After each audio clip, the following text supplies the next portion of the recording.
Hi, I'm Evan Pantazi. Today I wanted to talk to you about the Centerline theory.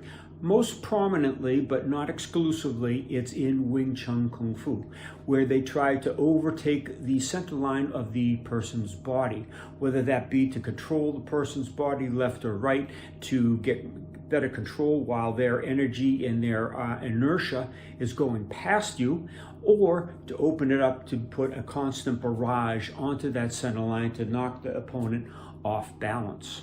Now, here's another thought I want you to inject in your training and your way of looking at things. When we look at Kyusho, we're always trying to send the electrical energy hitting the nerve targets of the body, sending that to the spine in the central nervous system.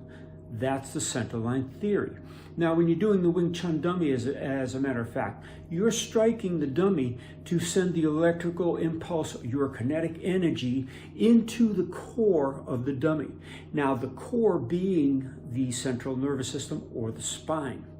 In Kyusho, when we attack that nerve, we're trying to get the trajectory to hit the target and send that neurological message to the central nervous system up to the brain to incapacitate.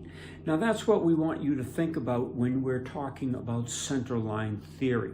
So let's take this in Wing Chun in a couple different moves.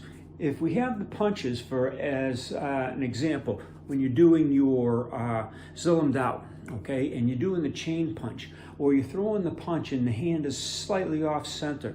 When you're doing that, you're attacking targets like the infraorbital nerve or the nerves on the front of the neck when you're working with the targets, okay? But you're chasing the energy toward the spine, toward the brainstem, or toward the brain.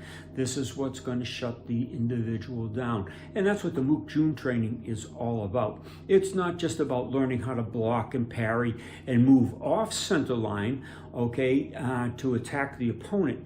It's learning how to send your kinetic energy into the center core of the human body. And as opposed to just hitting shallow on the surface, like breaking a board, if you just hit the board, you're not going to break the board. It's when you carry through the board that you get the greatest effect with that kinetic energy. It breaks the substance of the board. There's no resistance. And it's just like a knife through butter when you get it correct. It's the same thing with the wooden dummy. You're sending the shock into the body. It doesn't have to be the hardest hit in the world. As a matter of fact, if you're just starting out on the wooden dummy and you hit that as hard as you can, you're really not going to like the outcome.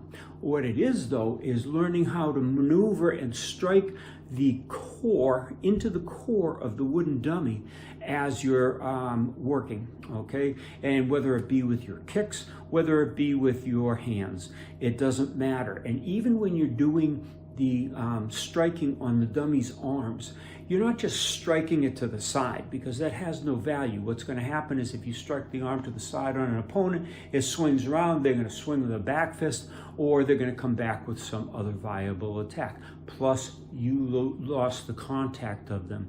What you want to do is hit that arm, hit that appendage, hit the body, again going toward the core, chasing the peripheral nerve system up to the spine and central nerve system of the body, up to the brain eventually, to cause the unconsciousness or the physical dysfunction.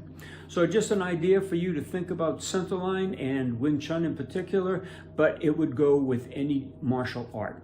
So again, that's the Centerline theory of Kyusho, attacking the central nervous system.